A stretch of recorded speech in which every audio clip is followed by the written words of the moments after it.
নমস্কার, আপনারা দেখছেন সোনারপুর বার্তা। সঙ্গে রয়েছে আমি ঋষিতা। এই মুহূর্তে আমরা আমাদের সঙ্গে পেয়ে গেছি সোনারপুর দক্ষিণ বিধানসভার প্রাক্তন যুব সভাপতি অনির্বাণ দাশগুপ্তকে। ওর কাছ থেকে সমস্ত খুঁটিনাটি বিষয় জেনে নেব। আপনাকে সোনারপুর বার্তায় স্বাগত। নমস্কার। কেমন আছেন আপনি? আছি, ভালো আছি। এত গরম প্রচন্ড, কেমন সময় কাটছে? সময় কাটছে সত্যি কথা বলতে কি অন্যান্য বছরে বা অন্যান্য অতীতে যেভাবে সময় কাটাতাম এই সময়টাতে সেই ব্যস্ততা বা সেই নিযুক্তিটা তো নেই। দিব্যি হেসে গেলে কাটছে। আপনি একটা সময় সোনারপুর দক্ষিণ বিধানসভার প্রাক্তন মানে যুব সভাপতি ছিলেন। হ্যাঁ, তো এখন সেই পদ থেকে মানে আপনাকে প্রাক্তন করা হলো কেন? প্রাক্তন করা হলো মানে এর পেছনে একটু ইতিহাস আছে। আমার শুরুটা হয়েছিল যুবা থেকে। অভিষেক বন্দ্যোপাধ্যায় যার প্রথম সভাপতি ছিলেন, যুবা থেকে আমার শুরু হয়েছিল। যুবা থেকে পরবর্তীকালে আমি বছর তিনেক সোনারপুর দক্ষিণ বিধানসভার যুবা সভাপতি থাকার পরে আমি সোনারপুর দক্ষিণ বিধানসভার যুব কমিটির কার্যকরী সভাপতি ছিলাম। পরবর্তীকালে 2 বছর থাকার পরে, সম্ভবত 2 বছর বা 3 বছর থাকার পরে আমি যুব সভাপতি হয়েছিলাম। পরবর্তীকালে তৃণমূল কংগ্রেসের গাইডলাইন অনুযায়ী এবং আমাদের তৎকালীন সভাপতি অভিষেক ব্যানার্জির গাইডলাইন অনুযায়ী একটা বয়স সীমা বেঁধে দেওয়া হয়েছিল যুব পদে থাকার জন্য। সেই বয়স সীমাটা পার হয়ে যাওয়ার পর আমার সভাপতিত্ব আমাকে ত্যাগ করতে হয় বা ছাড়তে হয় বা অন্য সভাপতি নিয়োগ করা। তো বর্তমানে আপনি দলের সঙ্গে কি যুক্ত আছেন? মানসিকভাবে যুক্ত আছি, শারীরিকভাবে না। আপনাদের যে বর্তমান বিধায়ক সোনারপুর দক্ষিণের লাভলি মৈত্র, তার সাথে মানে তিনি কোনো কর্মসূচিতে বা কোনো দায়িত্ব আপনাদের উপর দেন না কেন? তিনি কেন দেন না এটা তো তিনিই বলতে পারবেন। তবে সাম্প্রতিক বিশ্লেষণে বা এখনকার পরিস্থিতি পর্যালোচনা করে যেটা মনে হয়েছে, হয়তো আমরা যেভাবে দল চলছে বা যেভাবে নেতৃত্ব দল চালাতে চাইছে সেখানে আমরা অপ্রয়োজনীয় বা অপ্রাসঙ্গিক, আপাত দৃষ্টিতে সেটাই মনে হচ্ছে। আদি নব্যে যে দ্বন্দ্ব, মানে সেটাই এখন প্রধান বিষয় হয়ে দাঁড়িয়েছে, আপনি যেটা বলছেন তার মানে? না, ব্যাপারটা তা নয়। আমি আবার আগেও বললাম, এখনো বলছি, হয়তো যেভাবে দল চলছে বা যেভাবে নেতৃত্ব দলকে চালাতে চাইছেন সেই পরিকাঠামোতে বা সেই আবহাওয়ায় আমরা অপ্রাসঙ্গিক বা অপ্রয়োজনীয়। লাভলি মৈত্র আর একটা কথা যেটা বলেছেন যে দুর্বৃত্তদের সব ঘরে পাঠিয়ে দিয়েছে, ঘরে ঢুকিয়ে দিয়েছে, আর বাকি যারা আছে বাকি তাদেরকেও ঘরে ঢুকিয়ে দেবো। তো এই ক্ষেত্রে এই প্রসঙ্গে আপনি কি বলবেন? দুর্বৃত্ত বলতে কি আপনাদেরকেই বোঝাতে চাইছেন উনি? আমি এই ব্যাপারে ওনার মন্তব্য সম্পর্কে আমি কোনো মন্তব্য করব না, কারণ ওনার মন্তব্য সম্পূর্ণ ওনার নিজস্ব। আমি শুধু এটুকু কথা বলতে পারি, আমার বাড়ি স্থানীয়ভাবে রাজপুরে 17 নম্বর ওয়ার্ডে। রাজপুর ফাঁড়ি থেকে শুরু করুন, কানা খোড়া ল্যাংড়া স্বাভাবিক সাধারণ যে কোনো মানুষের মাথায় ঢিল ছুড়ুন, তাকে গিয়ে জিজ্ঞেস করুন রানা দাশগুপ্ত লোকটি কেমন। আমি নিজের তরফে কোনো কৈফিয়ত, কোনো উত্তর দেব না। আপনি সাধারণ মানুষকে জিজ্ঞেস করুন আমার গ্রহণযোগ্যতা তাদের কাছে আছে নাকি, আমি তাদের কাছে কেমনভাবে পরিচিত, একজন দুর্বৃত্ত হিসাবে না একজন সহযোগী নাগরিক হিসাবে বা সহযোগী কর্মী হিসাবে, এটা তাদেরকে আপনারা জিজ্ঞেস করে নিন। আমি আপনাদের যেভাবে ইচ্ছা আপনারা অনুসন্ধান করুন। গ্রহণযোগ্যতা আছে, কিন্তু তাও আপনাদেরকে ডাকা হচ্ছে না।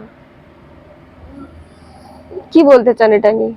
দেখুন, যে কথাই বলি না কেন অনেক বিতর্ক আসবে। আমি শুধু একটা কথা আবারও বলছি, হয়তো যেভাবে দল চলছে বা নেতৃত্ব যেভাবে চলতে চাইছেন, চালাতে চাইছেন, সেই পরিকাঠামোতে বা সেই আবহাওয়ায় আমরা হয়তো অপ্রাসঙ্গিক বা হয়তো অপ্রয়োজনীয়। মানে আপনি এটাই বলতে চাইছেন দল কি এটাই চাইছে যে দল কি চাইছে তো সেটা তো আমি তো এই মুহূর্তে দলের সঙ্গে সরাসরি যুক্ত নয়, শারীরিকভাবে যুক্ত নয়। মানসিকভাবে মমতা ব্যানার্জি, অভিষেক ব্যানার্জি যতদিন থাকবে, যতদিন তৃণমূল কংগ্রেসের সঙ্গে যাদের তাদের যোগসূত্র থাকবে, যতদিন তাদের শেষ নিঃশ্বাস থাকবে, আমাদের শেষ নিঃশ্বাস থাকবে, আমার শেষ নিঃশ্বাস থাকবে, ততদিন মানসিকভাবে মমতা ব্যানার্জি, অভিষেক ব্যানার্জিকে ছেড়ে আমরা কোথাও যাব না, যেতে পারবো না। মানে মোদ্দা কথা, তৃণমূল কংগ্রেসের যারা শুরুর দিকের সদস্য, যারা সংগঠনের একদম শুরু থেকে রয়েছে, তারা বর্তমানে পুরানো হয়ে গেছে বলে কি তাদেরকে দিয়ে কোনো কাজ করানোর চিন্তা ভাবনা হচ্ছে না? সবটাই নতুনদের উপর দায়িত্ব। হয়তো নতুন প্রজন্মের উপর দল নির্ভর করছে, তাদের কর্মক্ষমতা, তাদের কার্যক্ষমতার উপর দল বেশি আস্থা রাখছে, হয়তো তাই। আর এই যে যাদবপুর লোকসভা কেন্দ্রের প্রার্থী সায়নী ঘোষ, তাকে আপনার কতটা যোগ্য বলে মনে হয়? দল যখন নির্বাচিত করেছেন, পদপ্রার্থী তো বহু লোকই ছিলেন, তবে দল যখন ওনাকে নির্বাচিত করেছেন বা ওনাকে প্রার্থী হিসেবে উপযুক্ত মনে করেছেন, তখন দলের সিদ্ধান্ত নিশ্চয়ই ত্রুটিপূর্ণ হবে না, সেই সিদ্ধান্তের উপর আমার আস্থা আছে। তার সায়নী ঘোষ যে এখানে সোনারপুরে প্রচার চালাচ্ছেন, সেখানে বিধায়ক লাভলি মৈত্র আসছেন, সেই সমস্ত কর্মসূচিতেও আপনাদের কাউকে দেখা যায় না। না, আমাদের তো নেতৃত্ব না ডাকলে তো আমরা যেতে পারবো না। তবে একটা কথা বলে রাখি, এর পিছনে একটা ছোট্ট ইতিহাস আছে। সেটা হলো গত 22 সালের পৌরসভা নির্বাচনে এআইটিসির যে লিস্ট বেরিয়েছিল, সেই লিস্টে 17 নম্বর ওয়ার্ডের প্রার্থী হিসাবে আমার নাম পাবলিশড হয়েছে। উইদিন 1 or 2 আওয়ার্স, সম্ভবত তার থেকেও কম সময়ে, প্রার্থীপদ নিয়ে একটা বিভ্রান্তি হয়েছিল। আমার নামটা প্রার্থী হিসাবে কেটে গিয়ে অন্য একজন প্রার্থীর নাম দল থেকে নির্বাচিত হয়েছে বা দল থেকে মনোনীত হয়েছে বা এরকম একজন প্রার্থীর নাম আসে। সেই সময়টা মমতা ব্যানার্জি এবং অভিষেক ব্যানার্জির উপর পূর্ণ আস্থা রেখেও আমাদের মনে হয়েছিল স্থানীয়ভাবে আমাদের বর্ষিয়ান নেতৃত্ব, যোগ্য নেতৃত্ব যারা ছিলেন এবং আমার প্রতি হয়তো এটা একটা অন্যায় পক্ষপাত হয়েছে। সেই সময় আমরা আমাদের এখানে অত্যন্ত বর্ষিয়ান, অত্যন্ত সৎ কথাটা আমি জোর দিয়ে বলছি, এবং গ্রহণযোগ্য প্রার্থী শিশির ভট্টাচার্য, যাকে পল্টুদা নামে সারা রাজপুর সোনারপুর চেনে, তাকে নির্বাচিত করে আমরা স্থানীয়ভাবে যে আমাদের মনে হওয়া যে অন্যায় পক্ষপাত, তার বিরুদ্ধে আমরা একটা লড়াই করেছিলাম। সেই লড়াইয়ে কোনো ফল পেয়েছে? সেই লড়াইয়ে ফল অবশ্যই পেয়েছি। 17 নম্বর ওয়ার্ডের মানুষজন আমাদের লড়াইকে সমর্থন করে, আমাদের কঠিন পরিশ্রমকে মর্যাদা দিয়ে এবং আমাদের প্রতিবাদকে মর্যাদা দিয়ে তারা আমাদের নির্দল প্রার্থী, যাকে নিয়ে আমরা এই লড়াইয়ের বার্তাটা দিয়েছিলাম যে মমতা ব্যানার্জির যোগ্য প্রতিনিধি হিসাবে একজন কেউ এই ওয়ার্ড থেকে জিতুক, যোগ্য এবং গ্রহণযোগ্য প্রতিনিধি হিসেবে একজন কেউ এই ওয়ার্ড থেকে জিতুক, তিনি আমাদের মনে হয়েছিলেন যে একজন বর্ষিয়ান নেতৃত্ব হিসেবে শিশির ভট্টাচার্যই যোগ্যতম, তাই আমরা তাকে সবাই মিলে দাঁড় করিয়েছিলাম। তিনি জয়লাভ করেন 955 ভোটে। আচ্ছা। এবং সম্ভবত দক্ষিণ 24 পরগনায় একমাত্র নির্দল পৌর প্রতিনিধি হিসাবে তিনি জয়লাভ করেন। সুতরাং আমরা এটা ধরে নিতেই পারি, ভেবে নিতেই পারি, বিশ্বাস করতেই পারি যে মানুষজন আমাদের প্রতিবাদকে গ্রহণ করেছিল বা আমাদের লড়াইটাকে মর্যাদা দিয়েছিল, তাই জন্য তারা আমাদের এই ফলাফলটা উপহার দিয়েছিল। এখন যদি বিধায়ক লাভলি মৈত্র আপনাদেরকে আবার তার কাজে বা তার কর্মসূচিতে আমন্ত্রণ জানান, আপনারা কি যাবেন? দেখুন, বিধায়ক হন বা সাংসদ হন, দলটা তো মমতা ব্যানার্জির আদর্শে চলা এবং বর্তমানে অভিষেক ব্যানার্জির নেতৃত্বে চলা। দল হিসাবে যে বার্তাটা আমাদের কাছে আসবে, সেটা অবশ্যই আমরা যারা একসঙ্গে কাঁধে কাঁধ মিলিয়ে এই লড়াইটা লড়েছিলাম, কেউ তো ব্যক্তিগত স্বার্থের জন্য আমরা লড়িনি। এই লড়াইটা একটা স্থানীয় পক্ষপাতিত্ব বা স্থানীয় অবিচারের বিরুদ্ধে লড়াইটা করেছিলাম। তাদের সবার সঙ্গে আলোচনা করে যে সিদ্ধান্ত আমরা সবাই দেবে, সেই সিদ্ধান্তই গ্রহণ করব।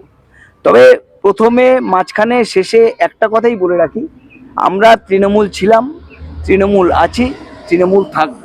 যতদিন মমতা ব্যানার্জি, অভিষেক ব্যানার্জি থাকবে, আমাদের এই বার্তা বা এই সংকল্প বা এই অবস্থানের কোনো পরিবর্তন হবে না। এই যে সামনেই ভোট, তার মধ্যে এত দুর্নীতির অভিযোগ আসছে, তার মধ্যে সন্দেশখালীর ঘটনা, এর প্রভাব কতটা ভোটে পড়তে পারে? প্রভাব কতটা পড়বে সেটা তো জনতা জনার্দন জবাব দেবে। তবে ব্যক্তিগতভাবে আমি বলতে পারি অভিযোগ তো আসতেই পারে। বিরোধী পক্ষ সরকার পক্ষকে, মমতা ব্যানার্জিকে ব্যক্তিগতভাবে, অভিষেক ব্যানার্জিকে কালিমালিপ্ত করে অভিযোগের পাহাড় বইয়ে দিতে পারে। কিন্তু যাদের হাতে বিচার ব্যবস্থা, যারা কেন্দ্রীয় এজেন্সিগুলোকে মমতা ব্যানার্জি এবং অভিষেক ব্যানার্জির এগেনস্টে ব্যক্তিগতভাবে নিজেদের হিংসা বা প্রতিহিংসা চরিতার্থ করার জন্য কাজে লাগাচ্ছে, তারা অভিযোগ করতেই পারে। কিন্তু সেই অভিযোগ যখন প্রমাণ হবে, প্রথম কথা হলো যাদের এগেনস্টে দল তদন্ত করেছে, দল তাদের বিরুদ্ধে যথাযোগ্য ব্যবস্থা নিয়েছে। যাদের এগেনস্টে অভিযোগ, কোনোটা মিথ্যা কোনোটা অমূলক অভিযোগ এসছে, সেই অভিযোগ আগে প্রমাণিত হোক, তারপরে এই প্রশ্নের জবাব দেবো। কারণ কোনো অভিযোগে এখন প্রমাণিত না, কোনো অভিযোগই এখনো প্রমাণিত না। আর এই যে সন্দেশখালীর ঘটনা, এটা তো কিছুটা হলেও সত্যি। সন্দেশখালীর ঘটনা স্থানীয়ভাবে হয়তো আমার পর্যবেক্ষণে বা আমার বিশ্লেষণে যেটা মনে হয়েছে, সন্দেশখালীর ঘটনা স্থানীয়ভাবে কিছু মানুষের পদস্থলনের ফল। সেখানে দল বা সরকারের প্রতি মানুষের কোনো রাগ বা বিরূপ মনোভাব নেই। দল এবং সরকার সন্দেশখালীতে মমতা ব্যানার্জিকে আজও শ্রদ্ধা করেন, তৃণমূল কংগ্রেসকে আজও ভালোবাসেন, এবং তার ফলাফল আশা করি লোকসভা নির্বাচনে ফলাফলের মধ্যে দিয়ে আমরা বুঝতে পারবো, দেখতে পারবো, এবং আমাদের সঙ্গে সঙ্গে সারা পশ্চিমবাংলার জনগণও বুঝতে পারবে। আমার মনে হয় এবং আমার অনুমান, আমার দৃঢ় বিশ্বাস, সন্দেশখালীতে ফল তৃণমূল কংগ্রেসের অনুকূলেই আসবে। অনেক ধন্যবাদ আপনাকে। ধন্যবাদ। আমরা কথা বলে নিলাম সোনারপুর দক্ষিণের প্রাক্তন যুব সভাপতি অনির্বাণ দাশগুপ্তের সঙ্গে। তার কথার মাধ্যমে আমরা সমস্ত কিছু জেনে নিলাম। পরবর্তী সংবাদের জন্য সঙ্গে থাকুন।